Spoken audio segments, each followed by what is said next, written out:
Next question, the member for Lanark, Frontenac, Kingston. Thank you, Speaker. My question is to the Premier. In my supplemental question yesterday, I asked this government if the people of Ontario should prepare for internment camps.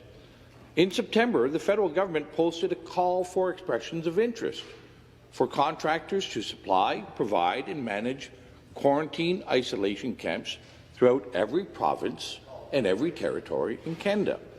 These quarantine isolation camps, however, are not limited to people with COVID, but provide a wide latitude for many people to be detained. Surely this government is aware of the intentions to build these isolation camps from coast to coast. And my question to the Premier is, how many of these camps will be built, and how many people does this government expect to detain? Question. Government House Leader. Thank you, Mr. Speaker. It is very true that when people leave the country and when they come back in, that the province is suggesting, and the federal government, in cooperation with the federal government, we are suggesting that people isolate themselves. That has been a practice that has been very successful, not only here in the province of Ontario, but across Canada. And we will, of course, be redoubling our efforts to make sure that the people of the province of Ontario remain safe, Mr. Speaker. So if the member is referring to the fact that that one of the public health policies is that when you return from a jurisdiction outside of the province of Ontario or from another country that you isolate yourself for 2 weeks, I would suggest that has been a good policy that has been working. In fact, this House has been doing the same thing since we came back. We are working in cohorts to make sure that the Legislative Assembly can continue to operate. That's why we have 2 separate cohorts.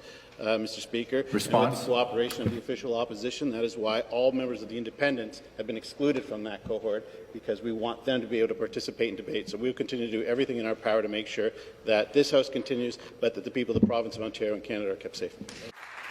Supplementary question. Again, back to the Premier. Here's the RFP, and in the RFP it uses clear language to express that these camps can be used for a broad spectrum of people, not limited to travellers. Indeed, it doesn't even mention international travellers. It's just a broad latitude of people. And I'll send over the copy of the RFP after. So your government must be in negotiations and aware of these plans to potentially detain and isolate citizens and residents of our country, in our province. So, Speaker, to the Premier, where will these camps be built? How many people will be detained?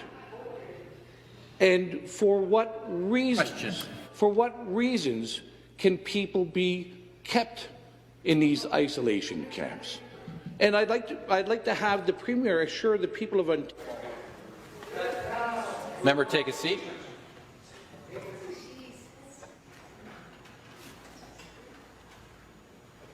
The next question,